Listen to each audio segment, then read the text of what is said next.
So here we have the BMW 118i on a 70 plate. I'm going to start off by showing you around the outside of the car, and then we'll hop in and run through some controls on the inside.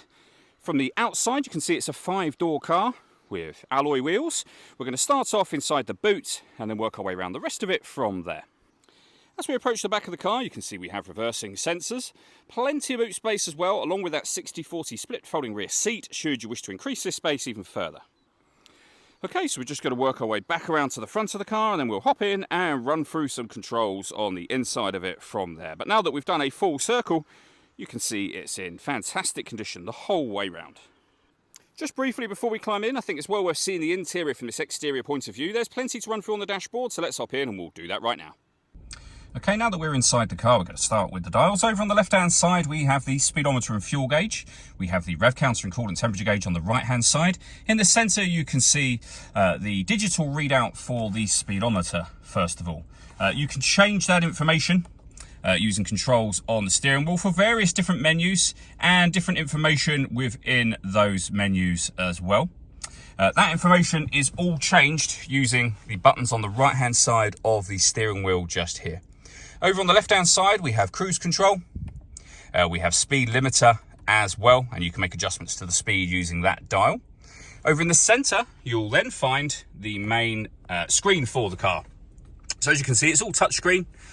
You can use the touchscreen, of course, or if you wish to, you can make all of your movement, as you see me doing now, using the iDrive system, which is essentially this dial and the collection of buttons that surround it. So for example, you can go directly to your sat nav there, you can access your map, you can go to media, radio, all on here. So for example, we're on the home screen at the moment. So using that dial, you'll be able to access media, which is where you listen to your radio. And under radio, you've got all of the different stations that you can save should you wish to. We've got FM, DAB radio as well. If you want to listen to your own music, you can do so a number of ways. One of those ways is Bluetooth audio, so you can stream your music wirelessly as well as making and receiving phone calls once you paired your phone. Pairing your phone is done under the telephone heading just here. You just hit connect to a new telephone and then follow the instructions on the screen from there. As I say, you can use the controls that I just showed you a moment ago, or use the touchscreen. When you put the vehicle into reverse, we have a visual guide, as you can see, to go along with the parking sensors that this car has got.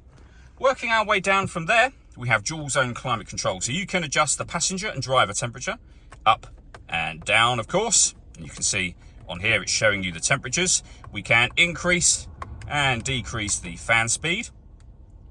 When you're happy with those settings, you can turn your air conditioning on and off from over here. You can also just hit auto. In doing so, the car will now maintain those temperatures for you by taking full control of the fan speed and the direction of the air. Any manual adjustment you can make should you wish to, or press the auto button to go back to whatever setting you had that on previously. We've also got a heated driver and passenger seat, both of which have 3 separate heat settings each, as you can see. Below that, we have the volume for the stereo.